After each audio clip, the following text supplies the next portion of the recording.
Hi, this is Jane from Political Gravity. Five hosts and myself will be discussing the Kyle Rittenhouse verdict. Welcome to the show.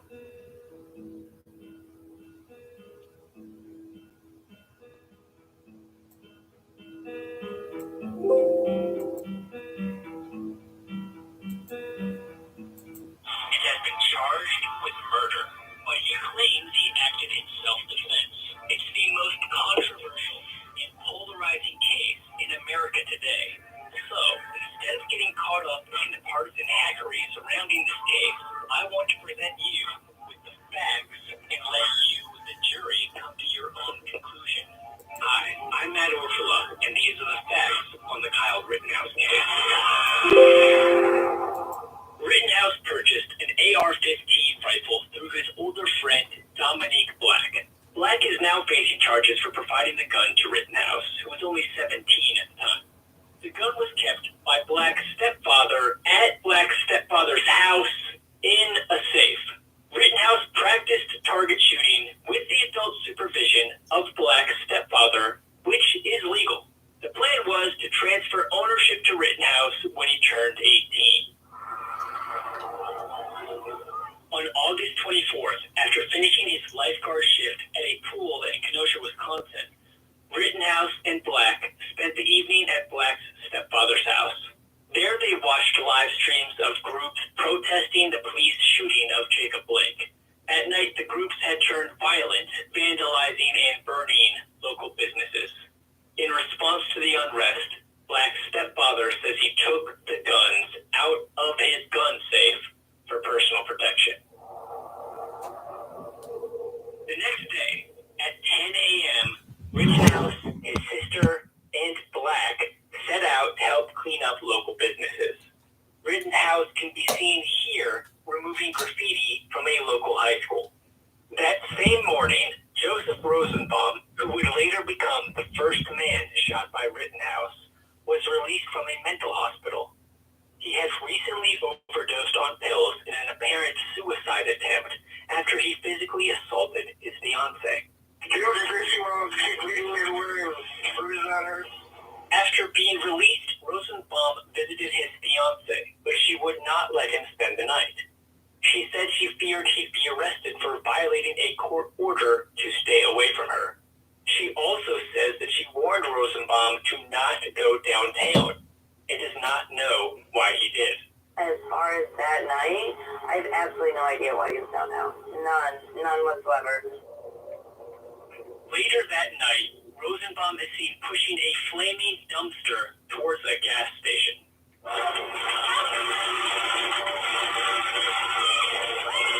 When others put out the dumpster fire, Rosenbaum tries to start a fight over it and begins yelling at armed citizens.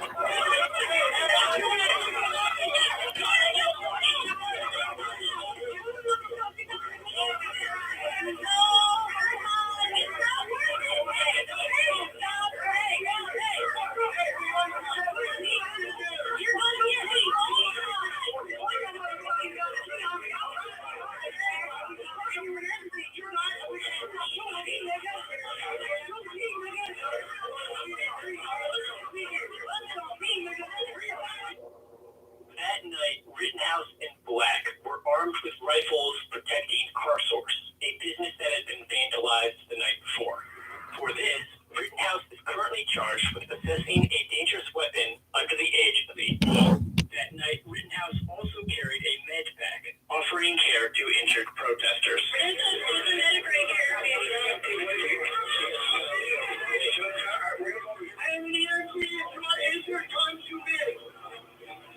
Later, Rittenhouse is seen with a fire extinguisher running towards another CarSource lot where protesters are breaking into cars and setting fires. We've seen at least 4 people in handcuffs running around here. 3 or 4 subjects trying to light cars on fire. It is in this lot that Rittenhouse has his fatal encounter with Rosenbaum. But it was another man, Joshua Zeminski, who had been protesting with Rosenbaum, that would fire the first shot. A camera filming cars getting smashed pans. and we see the 6'5" Joshua Zeminski step towards Rittenhouse. Zeminski's girlfriend motions towards Rittenhouse with her arm.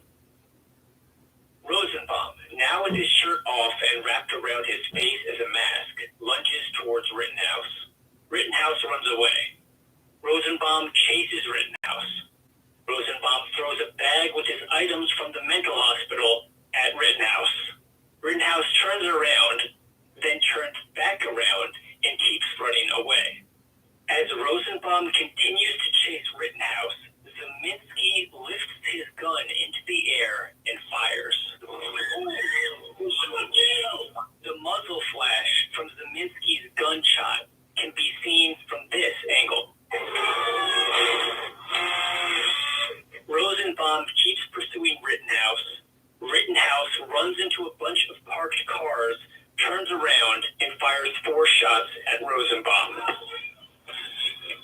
Someone else fires 3 shots.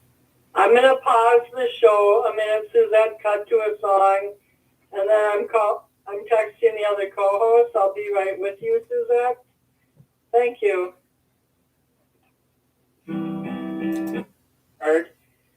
His friend's stepfather gave him the gun, which was not legally his yet, and he went out there with a group of militia people to protect local property.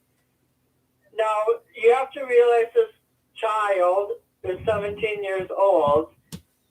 Now, John and others might find this surprising, but I'm on the side that law enforcement should be the only people in public to carry a gun. I don't care if it's a conceal and carry state. I don't care about none of that. But during riots and protests, there should only be law enforcement being able to carry and possess guns.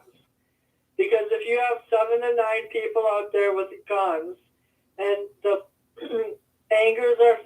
tempers are flaring, anger's being created between 2 rival groups with different philosophies, the tendency to shoot a gun is too easy.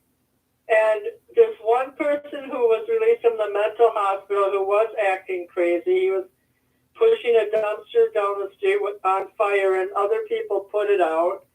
Wade was wrong. It was not Rittenhouse who put it out.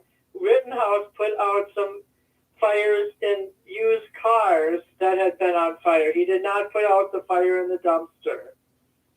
This guy chased him and chased him. He showed no fear.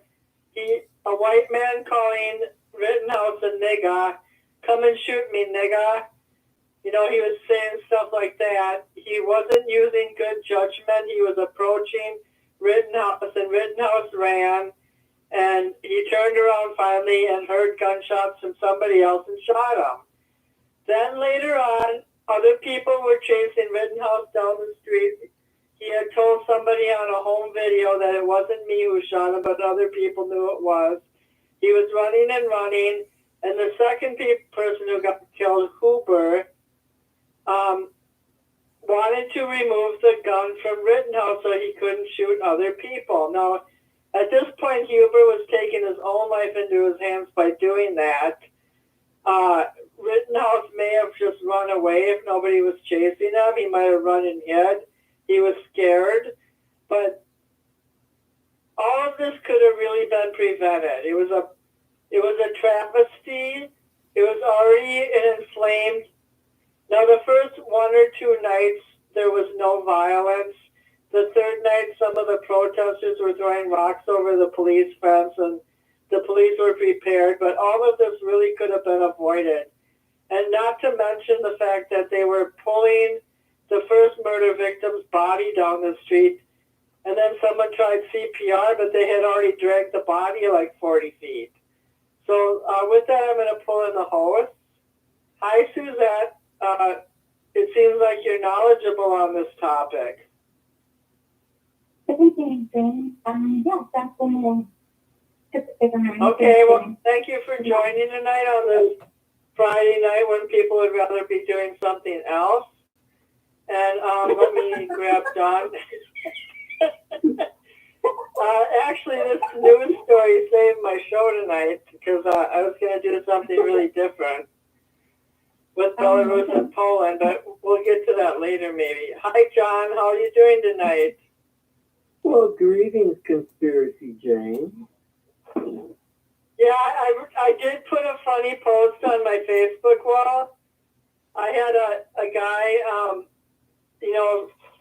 he spun like a cowboy, a chubby cowboy, spun around and shoot two guns off with his fingers, and I said, outlaw all guns, the Swedish-Finnish pacifist says so. And then I wrote a few more comments. So, John, if you don't mind, I'm going to let Suzette start because we've been debating these videos for a couple hours. And then you can jump in anytime you want. Okay, go ahead, Suzette. I know my brain cells for my work directing one going and whatnot. Yeah. I'm going. Are we just, do you want me just to go one? What? Yeah, just go ahead, but the sound, either the sound on your phone or my reception is kind of bad, so can you get into a better location? Yeah, I'll call it.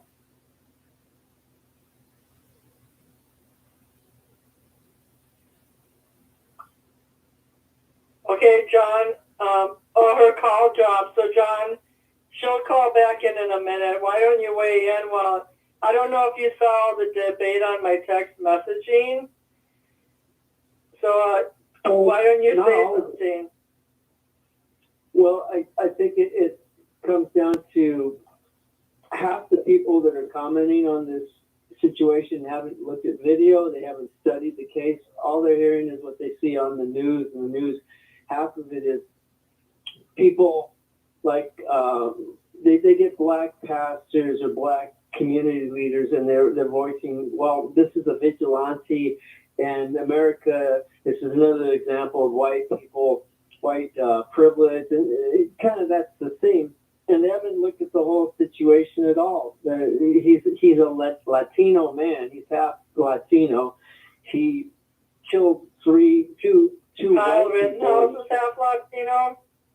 He is, yeah. Either the mother or the father is Latino, and no one will say that. It's like saying Obama's a white privilege. It's like, well, he's half black. So they don't mention that. Then I see your call. I'll let John finish his statement, and then Wade's on the line. Go ahead, John. So not only is he a mixed male, he's not all white, but also that he killed white people and shot a white person, and they were all felons, and one of them drove for hundreds of miles, like 2 or 3 times the distance that Kyle did. Kyle was asked to help out a friend, and in the backdrop, you have several cities burning down and being torn apart. He's asked to come there and to help keep the peace, and people weren't being peaceful. They were threatening, and he was chased. And that's the other thing that's just crazy. If you look at the picture, he's on the ground. He would have been killed. They would have killed him. Well, after he ran away, and after the first person he shot, he did run away, and then he didn't know what to do, so he sat on the ground. He either sat or he fell. Right. And then people approached him, but, well, let me pull in Suzette again, because you have plenty of time to talk, John. You and Suzette can talk about it together. And then, Wade, I'll pull you in a few minutes. Hi, Suzette. Why don't you and John discuss this? You are the expert on this. I'm sure John's researched it too, but I did give you the floor before your phone dropped. Oh, okay. Thank you. Let me know if you have any more issues. No, I can hear it perfect now. I can hear you perfect now. Good. Thank you. I had an issue with when I put it on speakerphone, you would hear an echo, so I put a piece of napkin on the back to cover the speaker and put my plate back on, and was hoping it would work. So here we go. Yay. I'm really disappointed in the media, but that's not the first time. At the beginning, the days after it happened, on August, I believe 20th or 25th, the media had portrayed the story as if the 17-year-old white kid was going around shooting black people.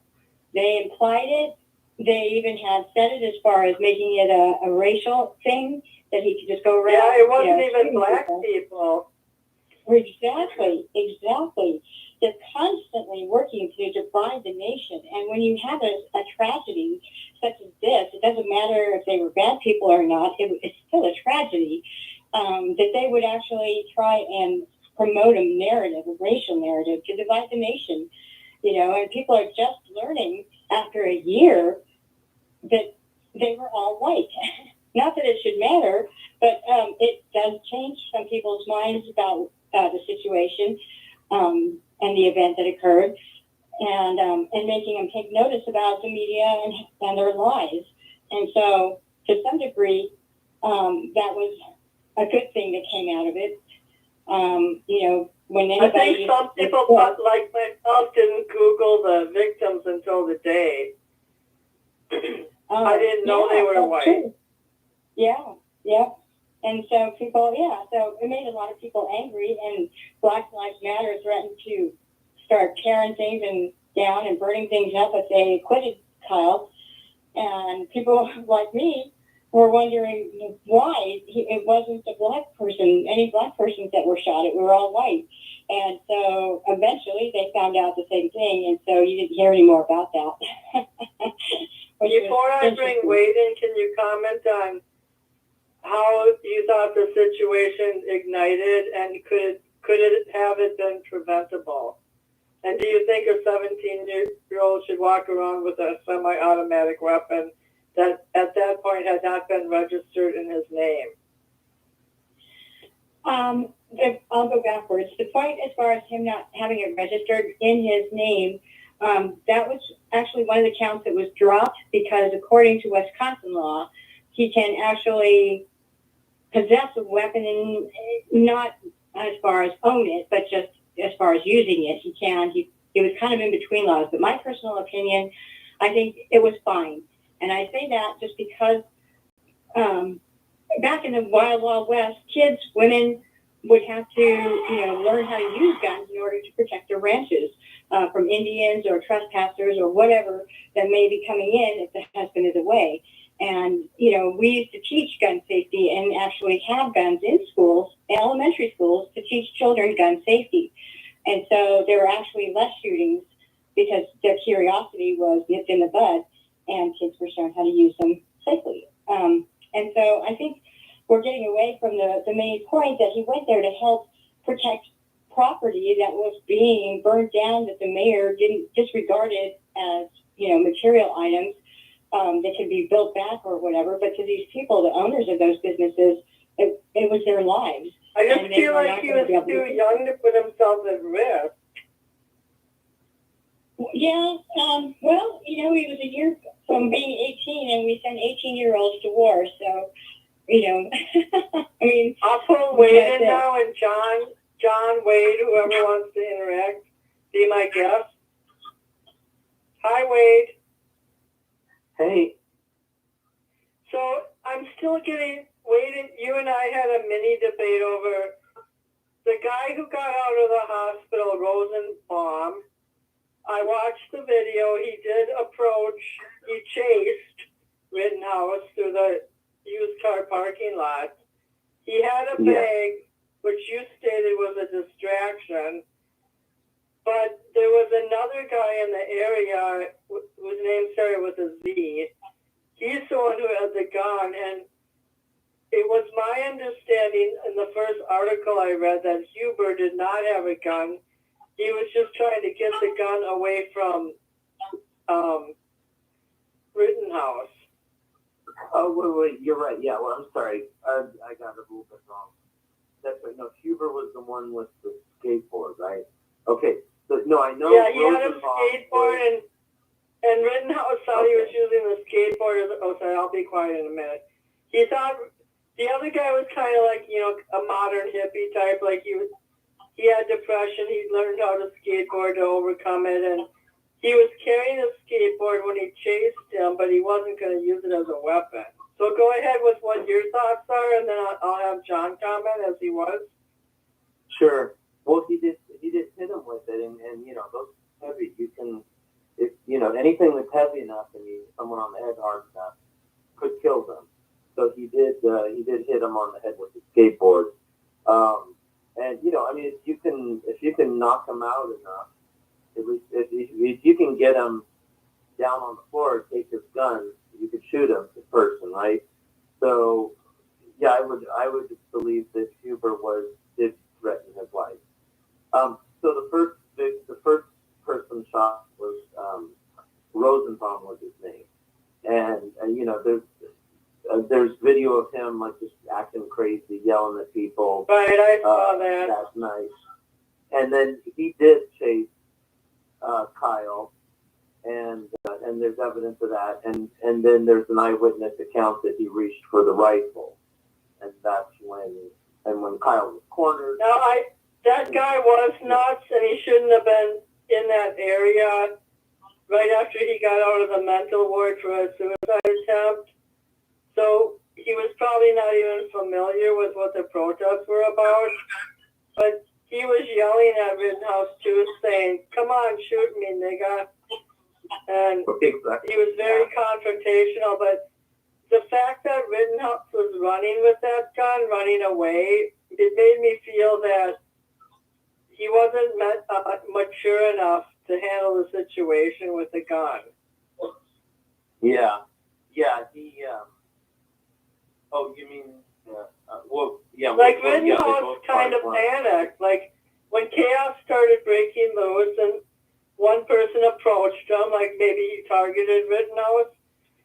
Rittenhouse, if it had been a 40-year-old man, I think that person would have handled it better than Rittenhouse did.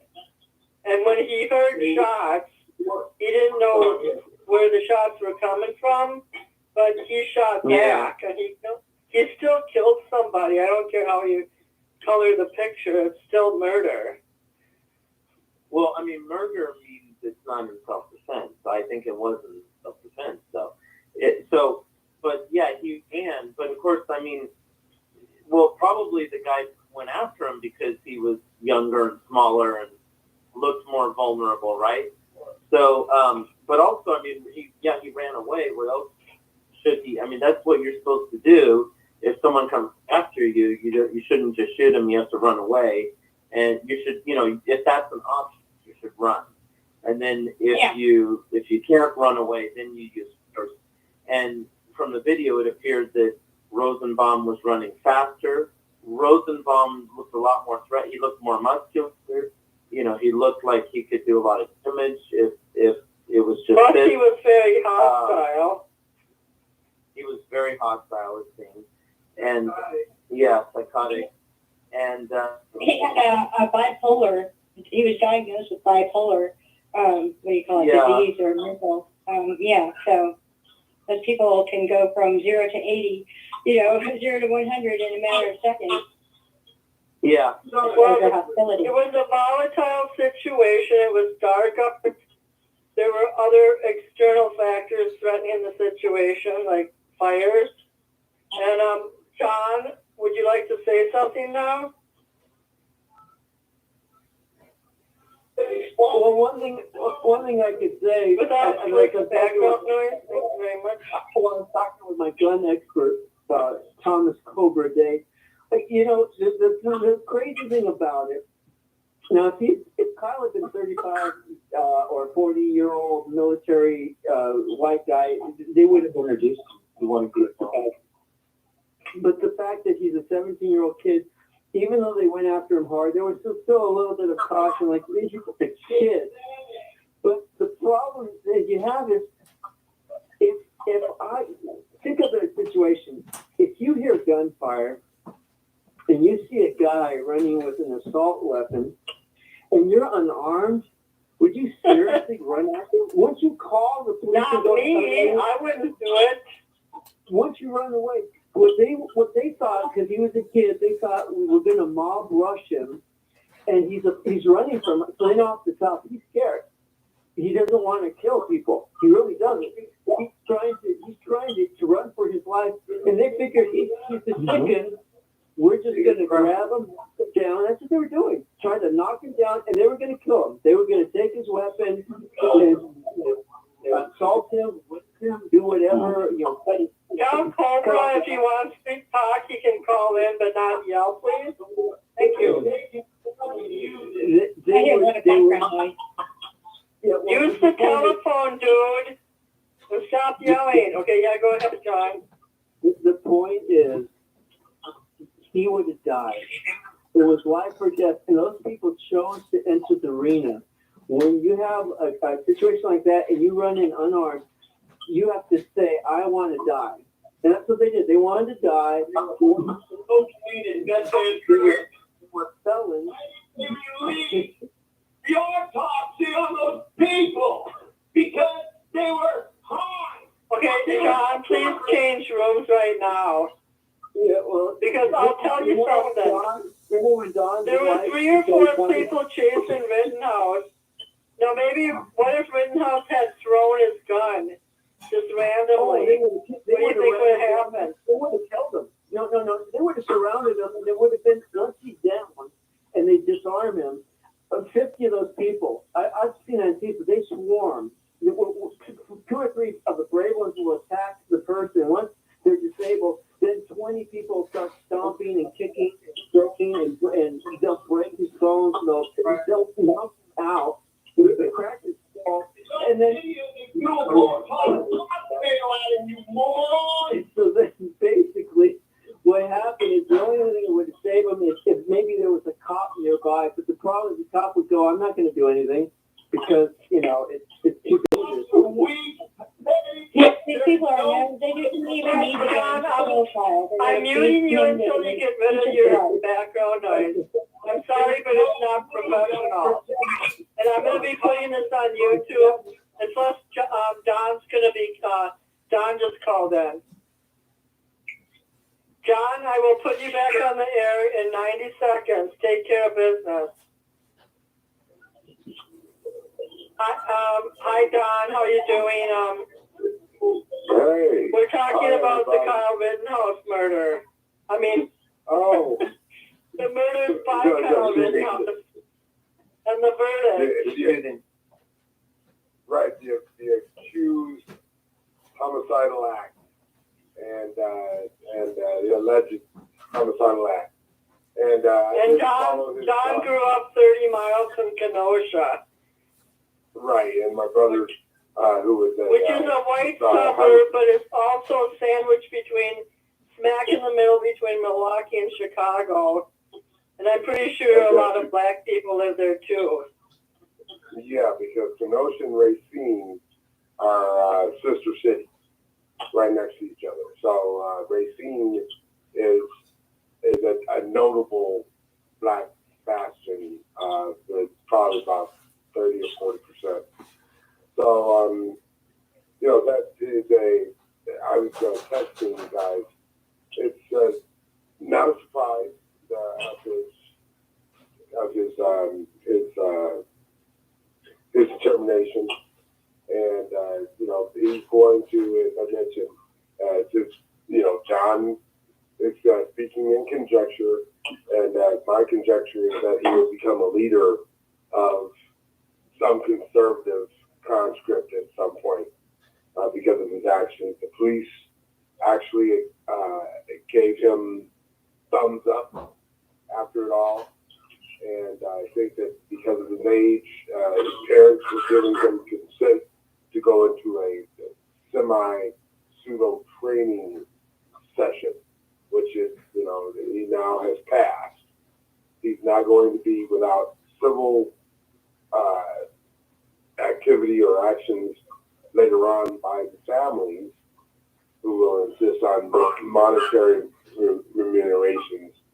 But he has passed his first test, and he is now on target to be one of the spokesmen for any conservative group in the future.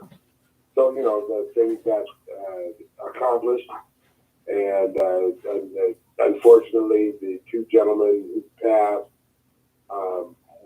were just collateral damage.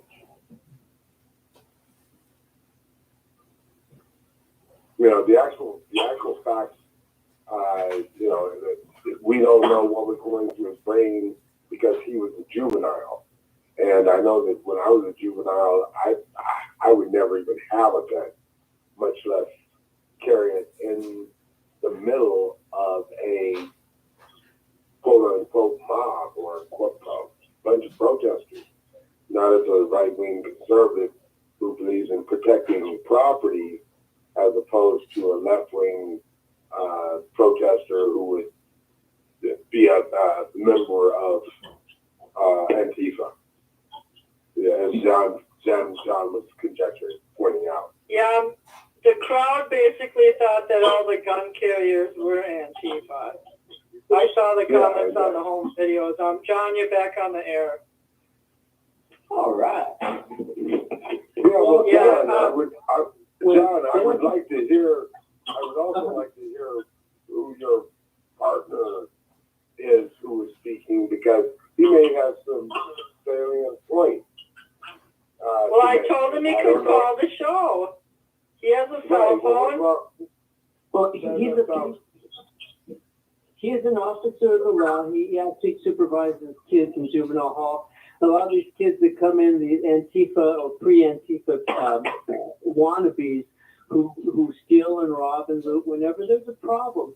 And for some reason, no one seems to have an issue with cities being taken over, with people getting raped or killed in these cities. What we have the issue is with the teachers, with the authorities.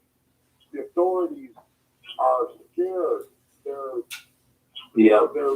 cowards. They're cowards because they have to follow the principles of their job, their superiors. And they can't be people. They can't be individuals on their own. And they're the ones who are continuing continuing the bad in their own particular profession. John and Don, don't get into a vortex. Just make sure you give Suzette and Wade time to talk. No, I would like to hear from Suzette and Wade because, again, I'm in the middle of action. I do things. I get them on paper, take them to the powers that be, and then discuss them, negotiate contracts, negotiate terms and conditions, and make sure that things move on the right track. And one of the things I am frustrated with is the leadership that sits back and lets things happen and then listens and sees the complaints and actions or bad actions and don't do much about it because they're hands are tied. Their hands aren't tied. They just have to be. You can't blame Biden because Kamala Harris was president for 85 minutes today while he was getting a colonoscopy. Well, that's one thing. But I'm talking about things that are. I was being tongue in cheek. Right, so that's right. So was she. So was he. I was being colonoscopy. Robin anus. No, just kidding. I want to do it. I think Biden should have refrained from saying that he abides by the jury's decision. He could have just said nothing. He shouldn't have implied that Kyle Rittenhouse was a white supremacist. Like, would no one? I didn't hear that part. Oh yeah, that was part of when he was campaigning, and he mentioned something about white supremacy. Showed a picture of Kyle Rittenhouse, and it's like, this is rumor. Like, you should like anything bad, especially negative things said about someone publicly. I think people should be very careful and make sure this is accurate. Well, Rittenhouse is, he was at a podium when he said it, and then he also went on to say, along with being a white supremacist, that he shouldn't be allowed to just go shooting anybody that he wants to. the fact of the matter is, Rittenhouse was molded by the people around him. And he had a law and order, he had a distorted view of law and order that he, as a 17-year-old, should be out there defending people. I'm sorry. People that young should not have guns in their hands. I don't care if it's a black criminal or a white law and order person. I really am against public carrying of big weapons in public. Maybe a shotgun in your car, that's one thing, but to carry a assault rifle around, Absolutely. conceal and carry. Go ahead, I Wayne. think it's more Sure. dangerous. Let me than agree that with law. let me agree with Dawn on a point, because I think I'm really glad, like, I'm glad we're getting seeing eye to eye between all of us on some things. So he pointed out, like, the leadership, and but I think let's remember this was the time when there was all that talk about police being the problem, defund the police. So there was all this political push to keep the police, and this was the result. They pulled the police. The police were pulled back, and how do people defend themselves without police? Now, it's a judgment call to then make some good points. I can't imagine in my family, my parents or sisters wanting anyone to go out that age with a gun in a dangerous situation. But yeah, in some cultures, people do. But yeah, so there's a lot of blame for the leadership, and I wouldn't say the police so much as the politicians, not letting the police do their job. Am I still on? Everything was quiet. That's a great point. Okay. I can agree with that as well. Oh, I would thank actually take it a little bit further and say that if the mayor would have done his job in that city and protected the businesses and the people in that area, then they wouldn't have been on social media and on the news the destruction of that city, which basically compels Kyle to want to stand up for those people and help protect their properties as nobody else was. I mean, on one hand, it can be considered commendable for a young teen to feel that way, because most of the time they don't care. They can just go ahead and replace it. They have all the money in the world, so they can just build a new business, but that's not always the case. And so, I blame the mayor. I blame media. I blame social media for encouraging, for promoting, and for doing anything to stop it. Well, on top of that, the whole thing, this is a natural reaction. When you have business after business, and we're not talking one or two, we're not talking a couple blocks. Remember, LA was shut down, all of Hollywood, all of Santa Monica, the whole city. And people came in, they burned down businesses. And if you can remember, it wasn't white businesses, black and minority businesses were destroyed. And black owners were saying, "Please go away." They were putting up signs like, "Hey, I'm black. I'm a minority. Mm-hmm. Like, don't burn me down." And this wasn't just one city. This is every major city. We're talking Portland. We're talking on New York. We're talking in Atlanta. All over the place, and Kenosha, and the Midwest, and all over the place. And the point is, people had enough. And so he didn't run into a crowd shooting. He stood there with a gun, and that tells you, when I walk into a place, there's a pot store down the street, and they got robbed a couple times. So the next time when you walk by them, there's a couple guys in black outfits with big old guns hanging out. And when they go to any store in a big city, when the guy comes to pick up the money at the store, the Ralph's or the 99-cent store, do you think they have a 85-year-old guy walking in, or a girl walking in with a little ribbon on? No, they have strapping dudes with guns on. I'm talking arms. Their arms are like guns, and they got their sidearm, and they got their hand on their gun. They're walking in like it's Rambo. They got that look in there like, "Don't F with me." They don't want you to even think about it. And their partner goes alongside him, and he watches the door like military. Just to go pick up payroll at the 99-cent store. And see, this is the reaction when people are allowed to be animals. I have people every day in a store walk in, load up with stuff, and walk right out the door. And you think people are going to take this? To think, "Oh, this is so terrible." Kyle Rittenhouse took care of business. He did what adults should be doing all along. And in his society, in his environment, kids in the Midwest or in Arizona or Texas, they grow up with guns. They go out and they go shooting, they hunt, and they know how it is to handle heavy artillery, to handle animals. And people are acting like animals, they have to be treated like animals. And that's what he did. So whether you think it's bad or mean or unjust, the stuff that's been going on for the last couple of years when the idea of Black Lives Matter, it's terrible. And it's not the people. It's the leadership behind them. They're trying to destroy America and shut down gun rights so we can be a communist country. And it's working. And this is the first pushback, the first time conservatives finally won. Everything else has been win-win-win liberal. And now the liberal media is having his butt hurt about it.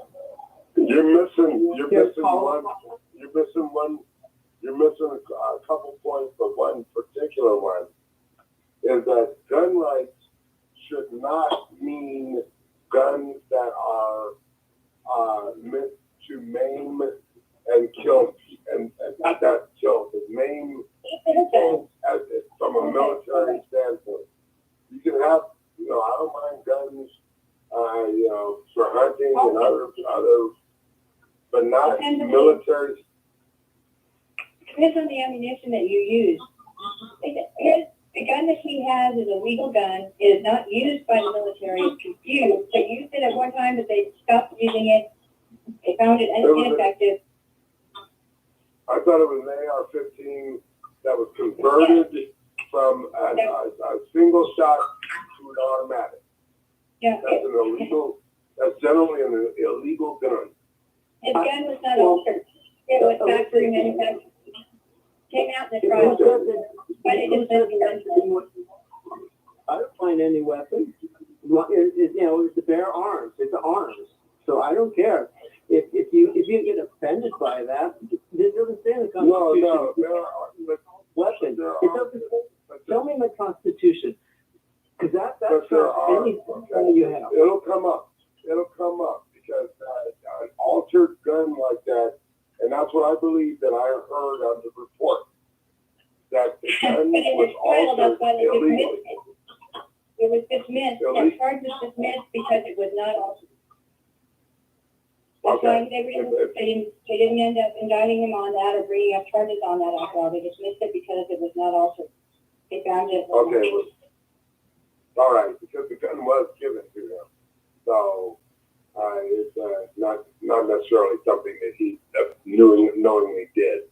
But anyway, the bottom line is that justice will prevail in one way or another, and if he's acquitted of all charges, that's fine. It's just a matter of if he will be able to survive the civil litigation, which will almost assuredly think is found.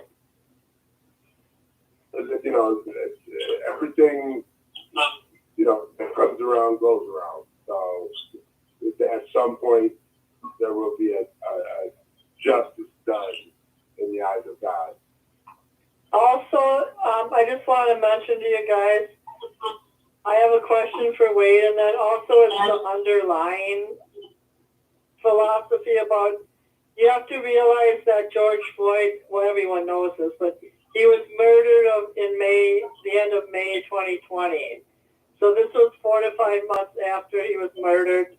The country was already in a heated, confrontational, urban conflict. So people were taking sides. They were acting upon their belief system. So my question to Wade in general was, could it be in the fact, what if Kyle Rittenhouse had been out there without a gun with his friends?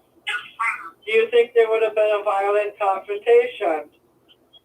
No, there's no way to know, but it's certainly possible. There were people when these riots were going on. There were people that were murdered and beat up pretty bad. There were cases where it seemed like somebody was randomly attacked, or people wanted to burn down a business. Somebody was trying to protect the business, and that people killed them. So people were getting killed. And you see the video of Rosenbaum, and he's tragic because it seems like this guy had a mental problem. Well, he did, and I don't think he's a reasonable portrait. He probably didn't know what the protest was even about, since he had been not incarcerated, but in the mental place. But is property more important than people? We have to ask that question too. No, but that's, no, but also people were getting killed. People, so I'm talking about people. Well, three of them, yeah. two of them got killed by Rittenhouse and almost a third. Yeah, so he did not know how to handle that weapon. Okay, and you can't, there were several instances where he refrained from working. Well, luckily nobody else in his circle acted. But when the first guy went down and he was dragged down the street, Rittenhouse's friends had guns pointed at the citizens who were trying to help administer CPR. I didn't see that. What, there was a video that showed that? They were pointing it, so the body was on the ground. Rittenhouse's friends, there were four of them, were all near the body, facing away from the body with their guns, trying to prevent people from coming in to help this person. There was 2 or 3 people. One person was administering CPR, and 2 or 3 more wanted to help, but then they got scared by the presence of the gun people. Well, where did you see that? What video was that? It was in the video Susan emailed us or texted us. You have to study tape, and you have to know all the angles. Because I can tell you one thing: if you have a weapon and you're in a mob situation, it wasn't 2 people out there on the street, and you were talking hundreds of people that were out to rumble. You're talking about 3 men. Okay, she sent the video, and there were 5 camera angles. There were 5 camera angles for the first shooting. But anyway, I'm going to give the floor to Suzette and anybody else because I'm jumping in the bathtub 5 minutes, so I'm skirting the issue. And I'll be back in about 10 minutes. Well, look, you have a sex offender, you have 2 or 3 felons, because they all have criminal records. And the point is, if you have a weapon and you have a mob and you don't have it up and pointed where they realize you're ready to shoot, they will charge you. And you have 1 or 2 seconds. If they feel that you're weak, they feel they can take you on, they will. And once you either have to shoot or get taken over, they will grab. And look at police officers. Look at female police officers who get taken down. They tell them, back up, don't come any closer. And then the person keeps coming closer and they don't want to shoot. So what happens? The guy grabs them, takes away their weapon, and beats the hell out of them. And that's the situation. You got 4 guys or 3 guys up against a mob, and they're going to kill them. They're going to take them out. They're going to take their weapon away and beat the crap out of them. They're going to beat them senseless. And that's what happens. Ask Jane's question whether or not they would have hurt Kyle or any of the people. He was actually only there with one person, but there were other people that were there to protect property as well. So they didn't know each other, but they all had the same mission. Plus, Kyle was there with his fanny pack full of supplies that he got from his friend, as well as a bag of some sort that he also had. There was you saw what they did. They chased him. He has an assault weapon, and they're chasing him. So right, but why were they chasing him? Initially, when the dumpster fires were occurring, he didn't put out the fire, but his friend, Boss, had put out the fire, and they were angry at those people for putting out the fire. And Rosenbaum was yelling at him, and so I think basically if they didn't have a firearm on him, Kyle, and he would have put out a fire there, that people would beat him to death. And the police gave him at the end and offered him water or something. They didn't give him a thumbs up. They gave him water, and that was earlier in the night. And the police had even given him we call it body armor vest, a bulletproof vest. And that came out in the trial. The defender had asked, Spencer had asked Kyle, where did you get the vest? and the police had given it to him before all of this had started. So Yeah, the whole argument that, well, the whole argument that he got pepper spray when he was walking towards both of those big, what do you call it, some MCAP vehicles, and they passed right by him. And he walked up to the police car to turn himself in. They told him to back up. He had his hands up, and they said, "Get away from the car, just keep moving." And when he didn't hear what they were saying, they sprayed him in the face with pepper spray because he wouldn't back away from the car. And then that car proceeded on. And then that's when he had his friend, Black, hooked up with Black, and this is after all the shootings had taken place. Black drove him to his mother's house, and his mother drove him to the police station, and they show him in the interrogating room with his mother in there.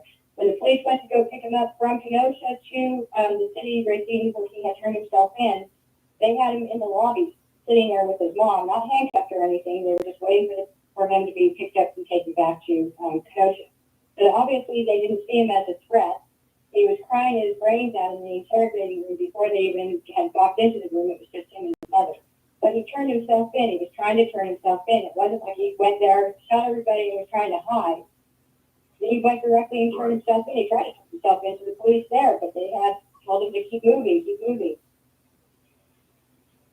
And I keep hearing this point. They say, well, the only person that harmed anyone was Kyle Rittenhouse. Well, that doesn't just throw out self-defense. That's ridiculous. What if David Dorn, when he was murdered, what if he'd had a gun and the people that tried to kill him, he had shot, right? And would we say, oh, well, David Dorn was the only one that killed, the things could have turned out differently. We don't know what would have happened if he was armed, but it certainly seems like Rosenbaum was out to cause some damage. The dumpster fire was put out. If no one was there to put it out, what if they did get to blow up the gas station? Would have someone have gotten killed then? We don't know. But the idea, it's ridiculous, this argument that he's the only one that's caused any harm. It's like, okay, well, because he fought them off does not mean that, because he was successful at fighting them off, does not mean it wasn't self-defense, does not mean they weren't going to harm him. Well, not only that, if you just look at their histories, Kyle has a basically clean record. He's not some juvenile who's been in jail 15 times, stole cars, raped a girl, disobedient. He's a community person trying to protect his community. He's like, call it a Boy Scout or call you whatever. And every kid has issues, has a fight with someone somewhere. But the point is, he had a clean record. And if people are defending felons, sex offenders, multiple offenders, aggravated assault people, who want to tear up the town. And once you start a fire, what do you think a fire is for? That's to start an explosive situation. That's when you smash windows, you burn down buildings, and you loot. You go crazy. They were there to go crazy. They weren't there to have a peaceful demonstration. You do that during the day with a permit, and you hold signs, and you don't start at the middle of the night burning stuff. And when someone has a weapon, you start running after them. You want to rumble. These were very bad people. And I'm glad Kyle took out the trash. These people are trash. And they're trashing America. And for people to defend that, I just lose respect. Because you don't care about your community. You would have these people go into your house, and if they did that to you, you'd be crying and screaming. You'd be running for your gun to defend yourself. That was your property, your business, your life. Not just, I work at the 99er. No, these are like people's personal businesses. They put their whole life into it. And in life, liberty, and the pursuit of happiness, you have the right to defend that. So people, the guys drove like 300 or 400 miles to be down there to rumble. So again, I lose all respect. These weren't good people. These weren't like model citizens. The church, they weren't going to Bible study at that time. So, let it be upon you. If you choose to defend those people, that's the society you'll have. It will destroy you. They'll rape you. They'll burn your house down. And then you'll go, I don't know how this happened to me. Because you let it happen. You persecuted a righteous guy. I disagree with your argument, only in that those people didn't deserve to die per se, and I put air quotes in. because if he had stayed on the premises of the car lot that he was supposed to be defending, and if he was attacked at that point from people where they were trying to get his gun and hurt him, hitting him with the cord or whatever, okay, self-defense. But he left the lot, and at that point, he kind of opened himself up to whether in his mind he thought he was going to be helping people with first aid because he was offering a first aid or not. He didn't think at that point. He testified that he was in a hostile environment. That because people were receptive to him, they left him alone while he was walking with everybody down the road. Nobody bothered him. Nobody said anything to him. So he was just going about his business, providing first aid. They showed him video. The person that he helped with their ankle, he had given his gun to his friend while he administered first aid. And so, great, that's good, kid, but you should have stayed where you were at. And in doing that, he put himself in a position where now he felt he needed to do more than just the first aid and get involved in putting out fires or whatever else. But he did down the skateboard, being hit, being kicked. What right did those people have to be there? Has brain swelling that would have taken his life without them even further, doing any more physical harm to him. Let's use your premise. What were those people doing out there? And why were they assaulting him? When I say deserve, they attacked a guy with an assault weapon. Again, you know that. If a guy's standing outside your house with an assault weapon, you can run out after him, especially if you heard there's gunfire, or you can call 911 and you're going to say, hey, lock down the house, get your weapon, stay at the door. Right? That's common sense. If your kid goes out there, you're going to go like, what are you doing? You're going to get killed. So I know these people were criminals. And again, this one you understand, to be a felon, you have to have the police come out. Someone's called and said, there's a problem. The police come out. They arrest you. At the time you go to a judge. You go to a judge, and the judge says, I can put you in for 10 years, or I give you like 6 months and good behavior, blah, blah, blah. And you go, okay. And then the judge says, am I going to see you here again? The next time you're in my courtroom, I'm going to throw the book at you. I know that because I have family that's gone through this. I have friends at work that have gone through this. These guys were felons.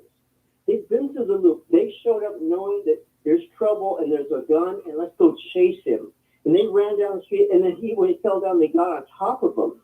So when I say they deserve to die, yes, they deserve to die because they were felons, they were criminal, they were there to do bad, and they showed it by their actions. They would have killed this kid. And just think, these guys be in your city the next time that there's a march for BLM or whatever, and they'll be outside your house looting or your family's business or whatever it's the place you work at. They'll be burning things down, and people go, "Oh my God, here, what can it do?" You have the right. You didn't let me finish. You didn't let me finish. Go ahead. The first scenario I gave as far as self-defense, when I said if that would be clear-cut self-defense, and as far as him being out and about, not believing that he was in a hostile area as far as anything toward hostility towards him, was actually restraint because they were telling him to get out of here and to, go home, and they were calling him names and all that. Go home, get out of here, you have no business here, yada, yada, yada. And he just walked away. He didn't say anything back to them. He didn't point his gun at him. He just kept going and help other people. Now, at the point where he had to flee for his life from Rosenbaum, and the prosecution kept trying to make the point, he just threw a clear bag with a water bottle. How did he feel like his life was threatened with a clear bag and a water bottle? Well, at the time that Rosenbaum had thrown it at him, he was being chased, and he didn't know what was in that bag. These people were throwing Molotov cocktails to burn buildings and everything else. He had no idea what was thrown at him. He turned around to look, and then he turned around again to run away again. And Rosenbaum was catching up to him. And at that point, he turned around and fired 4 shots as Rosenbaum was coming at him, lunging at him, reaching for the gun at that point. But it was all one motion. It happened so quickly. He got out 4 shots. But prior to that 4 shots, he had that other person that was behind Rosenbaum that had fired 3 shots. prior to Rosenbaum being shot 4 times. And so, yes, that was imminent threat right there. And then the other guy that had chased him, he got hit in the head, or he got hit in the back, and then he got hit, almost kicked in the face, or did get kicked in the face, and then smacked with his skateboard. He was on the ground. We have this mob still coming towards him, behind these people. And so at that point, that was also self-defense. Now, you could look at it another way, as though the prosecution presented it as though these people were trying to get an active shooter, get a gun away from an active shooter. Well, they had no business trying to get a gun away from an active shooter, especially the one that had a weapon of his own that was not registered. His permit was taken away from him, and that was the guy that claimed to be also a medic, having years of experience. And at one point in his testimony, he did say that he was concerned when he saw Kyle get smacked with his skateboard because he knows that could cause concussions and brain swelling. And he admitted the fact that he aimed his gun, his Glock, at Kyle, and Kyle didn't shoot him until he had aimed his gun at him. He was on the stand under oath, and they asked him clearly, slowly, it wasn't a trick question, and they said, so, the situation, go back to that time, and when you had your hands up, did Kyle have the gun pointed up? No, it was pointed down. And it was, as far as Kyle had jammed up his gun from shooting the guy that had the skateboard that tried to get his gun, and his gun was jammed up, so he was trying to undo the jam when, I'll call him Gage, because I can't pronounce his last name, had approached him, and he backed up with his hands up. He had a phone in one hand, and he had his gun in the other hand. And the phone flew out of his hand at the point when the other guy had gotten shot. Somehow it just flew out of his hand. So now he had one hand empty, and the other hand had his Glock in it. And he came around Kyle. Kyle still had his gun aimed down. Kyle had looked up. The video shows Gage pointing the gun at Kyle, for which Kyle saw, raised up his gun and shot him in the arm. And, then from there on, he had taken off. Gage had walked down the street away. And so self-defense, and if the gun is pointing at you, you don't know what these people are going to do. Okay, maybe that was the case the third time. I have a question for John and Suzette. When he shot the first victim, he called his friend. He did not call 911. And then after he called his friend, he ran down the street away from the crime scene. So he did not, and a passerby said, did you shoot that man? And he said no. So he also had poor character right after the first incident. He ran away after he was telling his friend, talking to his friends. That's at the point that he went to go turn himself in.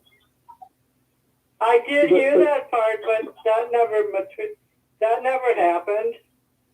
Well, Because there were other things in the way. He's a minor. First of all, he can't sign a contract. He can't sign a contract. He can't be legally held responsible. Understand?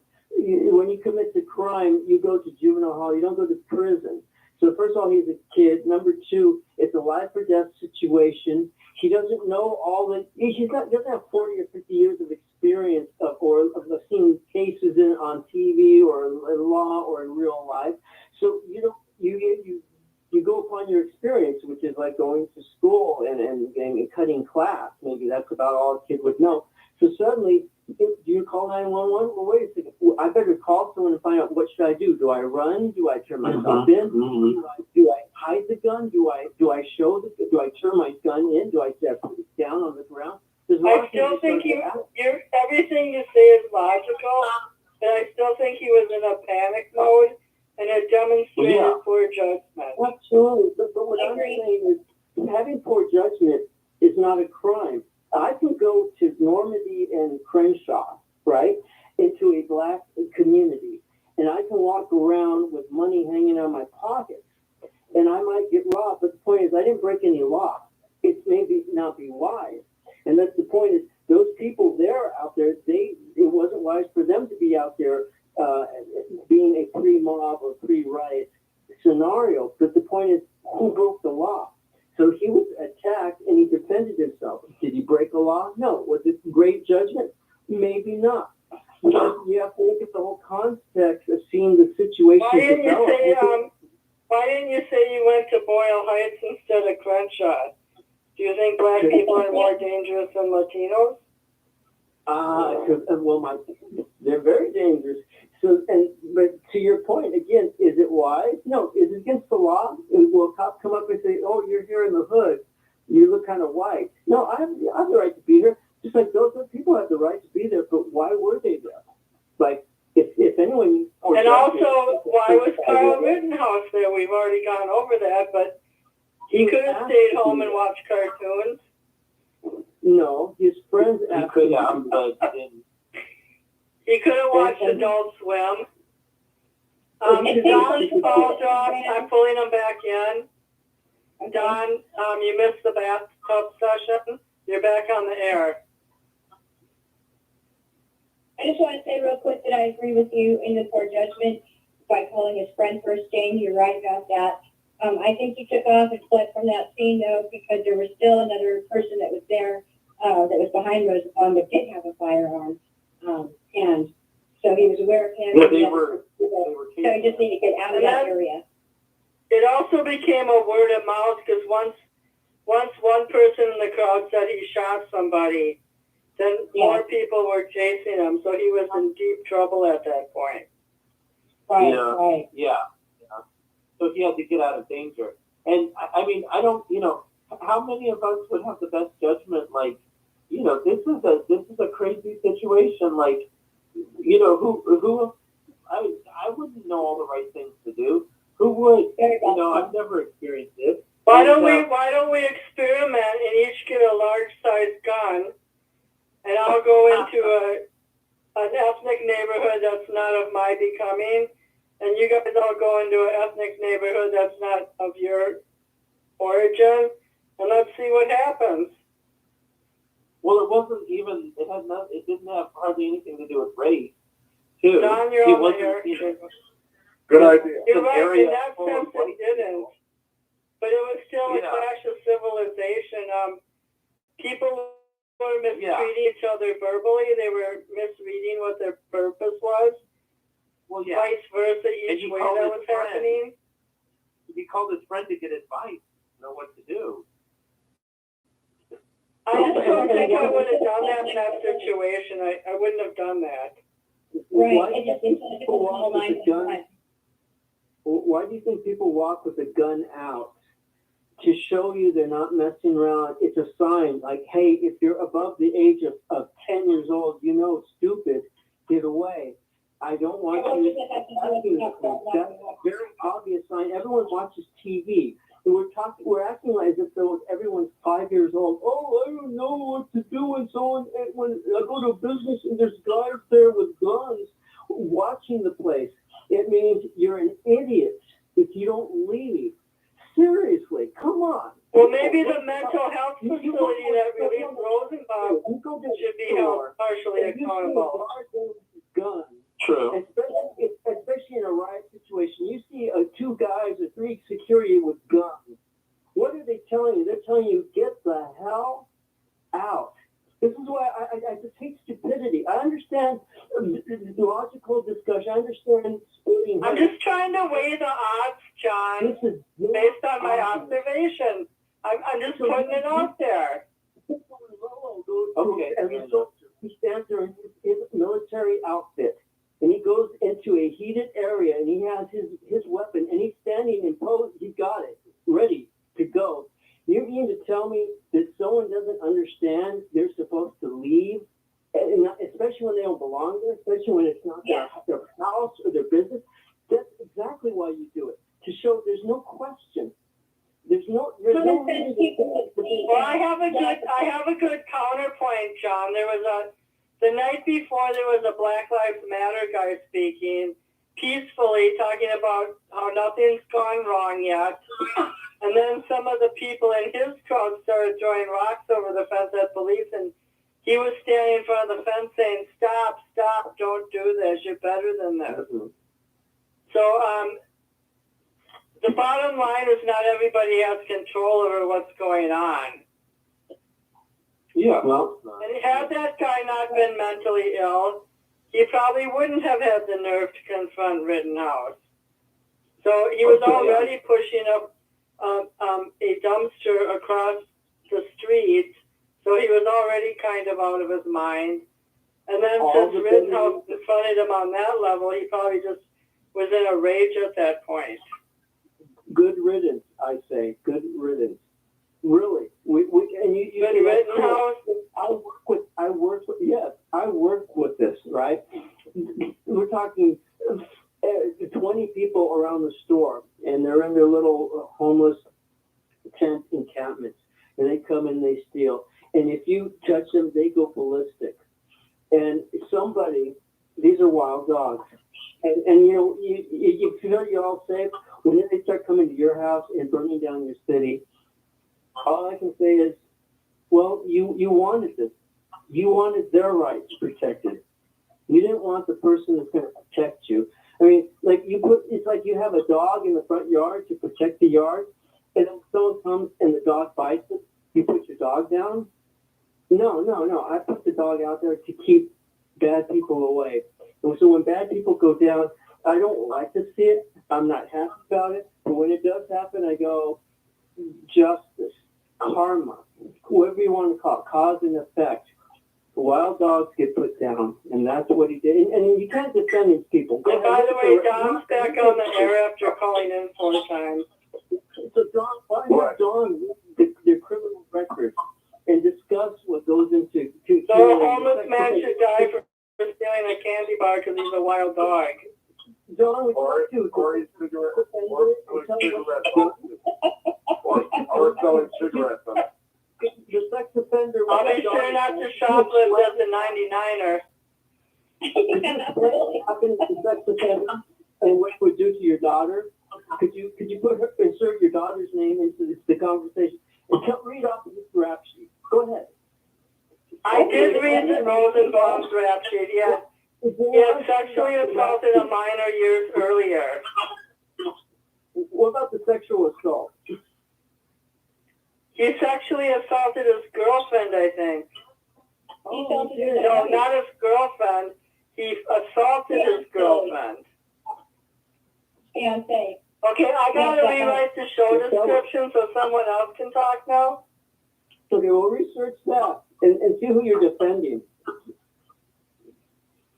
We're just talking about what the verdict and how we feel about the situation and the way they concluded a no guilty verdict. And so we're just saying, what would have happened if, like Jane had raised the question, if he didn't show up with the firearm or, anything else. But I don't hear her defending anybody as far as the people and their personality. The courts, true.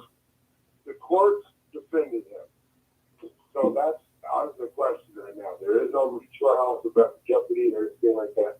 He's exonerated as on the now. He will probably have a civil case where he'll have to answer those questions and many more because his state of mind when the reason that he was there with a gun.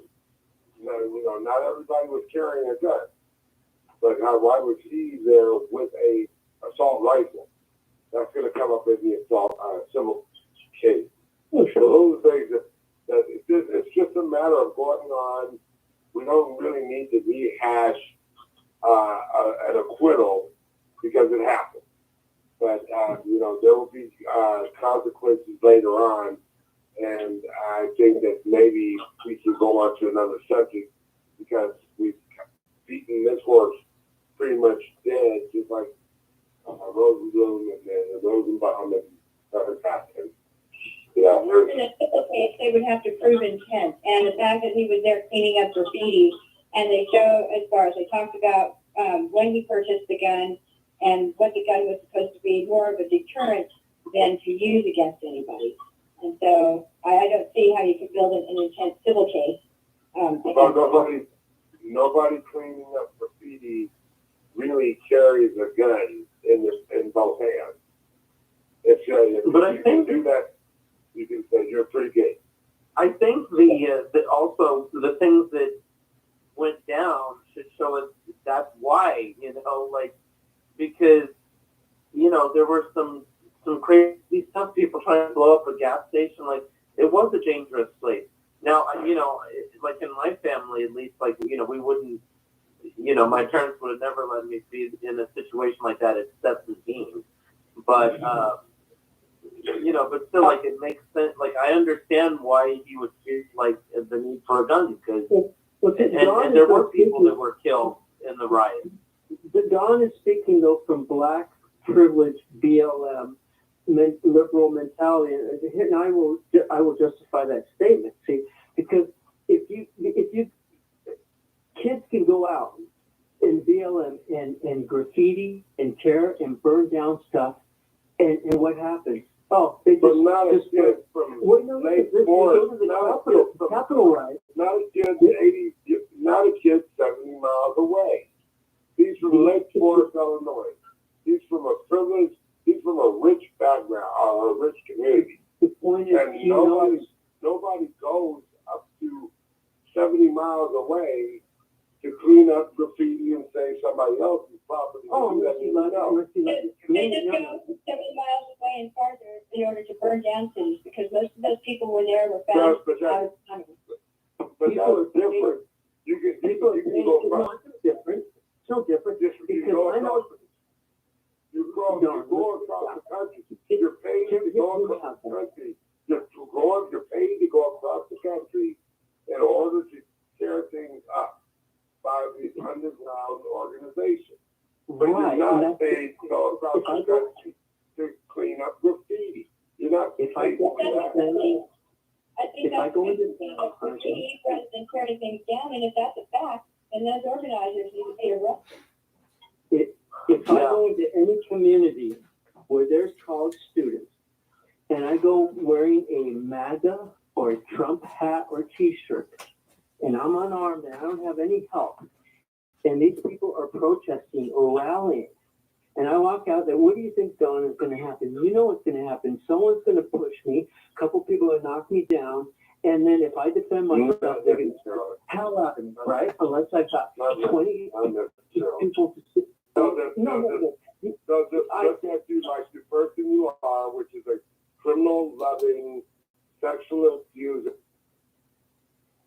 I'm going to end this episode. We have an hour to go, but I want to see what the listenership was going to be. So I'm going to publish part 1 tonight. And you've gotten a wide variety of point of views.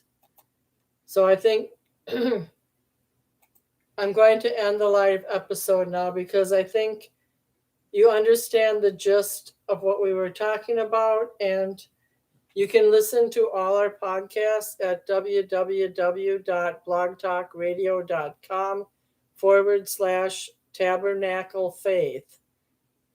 And the name of the show is Political Gravity. We've been on the show 11 years. Thanks for listening.